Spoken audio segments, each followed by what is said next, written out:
కర్నూలు జిల్లా పెద్దహోతూరులో టీడీపీ నేతల వేధింపులు తట్టుకోలేక ఆత్మహత్యాయత్నానికి పాల్పడిన అంగన్వాడీ టీచర్ లేపాక్షిని ఎమ్మెల్యే విరూపాక్షి పరామర్శించారు. ఈ సందర్భంగా రాష్ట్రంలో మహిళా ప్రభుత్వ ఉద్యోగులపై టీడీపీ గుండాల దాడులు, వేధింపులు రోజురోజుకు పెరిగిపోతున్నాయని ఆరోపించారు. ఆలూరు నియోజకవర్గ టీడీపీ ఇన్ఛార్జి ప్రధాన అనుచరుడు వీరేష్ గత 4 నెలలుగా అంగన్వాడీ టీచర్ను మానసికంగా వేధిస్తున్నాడని అన్నారు.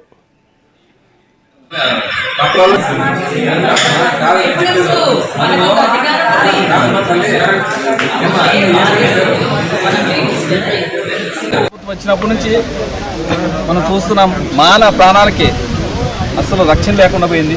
ఇప్పుడు టీడీపీ గుండాలు ప్రతి గ్రామంలో ఇంత విచ్చలవిడిగా ఇప్పుడు అంగన్వాడీ టీచర్కు ఇంత అన్యాయంగా వాళ్ళ ప్రాణము ఆమె చెప్తుంటే మనకే చాలా బాధేస్తుంది. దాదాపు 4 నెలలు అయిందంట ఆయన టార్చర్ పెట్టుబట్టి.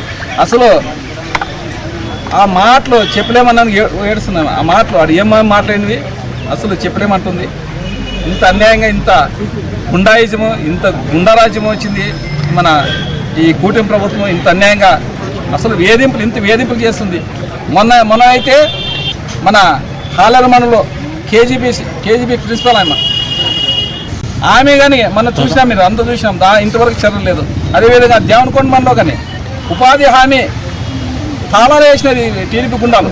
తాళాలు ఇంత గుండాయిజమా, ఇంత అరాచక పరిపాలన ఎక్కడ? ఆమె కానీ ఇక్కడ ఉండే ఇన్ఛార్జ్ కానీ ఒక లేడీనే, ఆమె కానీ ఉండేది ఆమె జ్యోతమ్మ ఇన్ఛార్జ్ ఉండేది లేడీనే, ప్రభుత్వం నడుపుతున్నది ఆమె ఒక లేడీనే.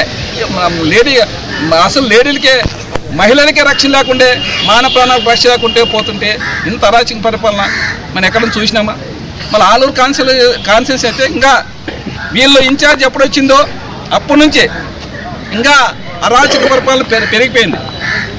వాళ్ళు ఏం చెప్తారంట, పోయి తన్నిరండి మేము చూసుకుంటామంటారంట. వాళ్ళు ఎవరన్నా కానీ ఏదైనా ఉంటే శ్రద్ధ చెప్పాలి, కానీ ఎవరన్నా ఇది ఎక్కడ పరిపాలన చేస్తున్నారేమో, తన్నిరండి, కొట్టిరండి, చంపేసి రండి అంటే ఇదేమి ఇది?